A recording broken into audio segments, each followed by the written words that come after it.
बिना मेहनत के सफलता नहीं मिलती है। सफलता की शर्त है, जब तक तुम घिसाओगे नहीं, जब तक तुम तपोगे नहीं, जब तक तुम हार्ड वर्क नहीं करोगे, जब तक मैं तुम्हारे हाथ नहीं आऊंगी। ये सफलता खुद कहती है ना। घिसाना तो पड़ेगा। बिना राते जागे नसीब नहीं जागता है, बिना मेहनत के फल नहीं मिलता है। कर्म करो, फल अपने आप मिलेगा।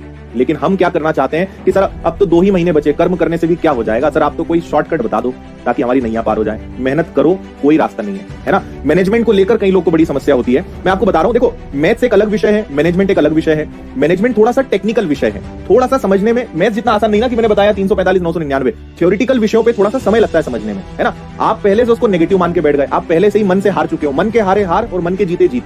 अंदर से इंसान हार गया, अंदर से आपने सोच लिया कि ये विषय बहुत कठिन है, लोग ने बहुत सुना है, मैंने इसके बारे में यूट्यूब पे लोगों ने बहुत वीडियो बनाए हैं। आपके मन में अगर पहले से बैठ गया ना कि मैनेजमेंट नहीं समझ में आएगा, मैनेजमेंट बहुत कठिन है, मैनेजमेंट पढ़ाने वाला बेकार है, आपको मैनेजमेंट समझ में आएगा ही नहीं, आएगा, आना ही नहीं है, क्योंकि आप पहले से उसको लेकर विचारधारा बना चुके हो। थ्योरेटिकल विषय है, पहले कभी नहीं पढ़ा है, थोड़ा सा टेक्निकल विषय है, भारी भारी शब्द हैं, थोड़ा आपको 1-2 बार जब आप पढ़ लोगे समझ में आ जाएगा। मैनेजमेंट कोई बहुत बड़ा सिलेबस नहीं है ना। 1 महीने के अंदर, 1.5 महीने के अंदर खत्म हो जाएगा, एक बार आप रिवीजन करना, बनने लगेगा।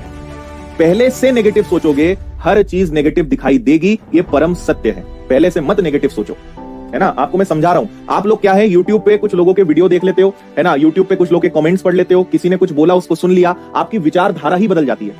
ठीक है, मैं एक छोटी सी कहानी सुनाऊंगा, अब सुनना ही पड़ेगी आपको। एक छोटी सी कहानी सुन के जाओ, मैं आपको बताता हूं आप लोग की स्थिति क्या है।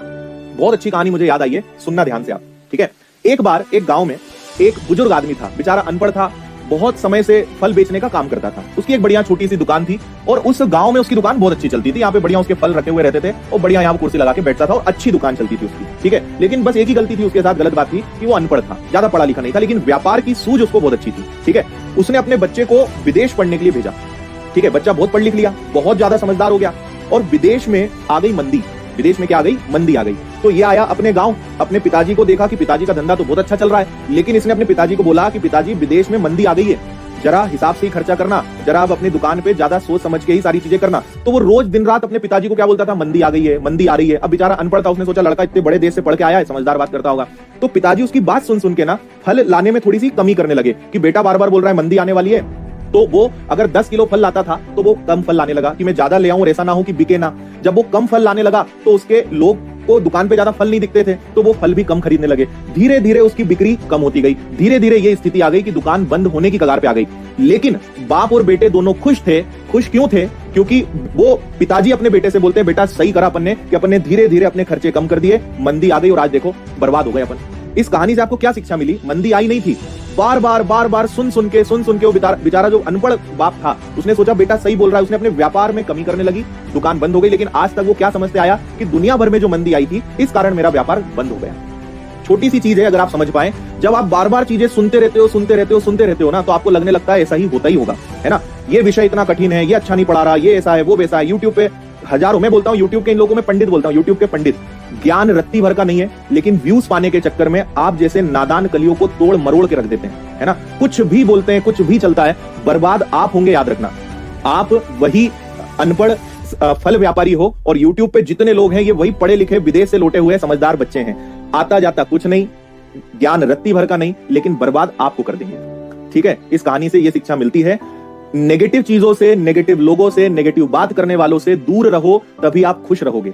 जितना नेगेटिव विचारधारा के बीच में रहोगे, जितने नेगेटिव लोगों के बीच में रहोगे, आप पे असर पड़ेगा। ये बात एकदम सत्य है ना। अगर 10 सिगरेट पीने वालों के बीच में तुम ना पीने वाले बैठोगे, तुम्हारे बीमार होने की, तुम्हारे फेफड़े खराब होने की उतनी ही संभावना है जितनी पीने वालों की। क्योंकि बोला जाता है कि जितना जो धुआं निकलता है वो धुएं को अंदर लेने वाले को भी उतना ही नुकसान पहुंचाता है जितना उसके साइड वाले को, है ना। तो अगर सिगरेट पीने वालों के बीच में बैठ के तुम क्या बोलोगे? मैं तो नहीं पीता, मुझे कुछ नहीं होगा। अरे वो धुआं तो तुम्हारे शरीर में ही जा रहा है, फेफड़े तुम्हारे भी निपटाएगा और वो खुद भी निपटेगा।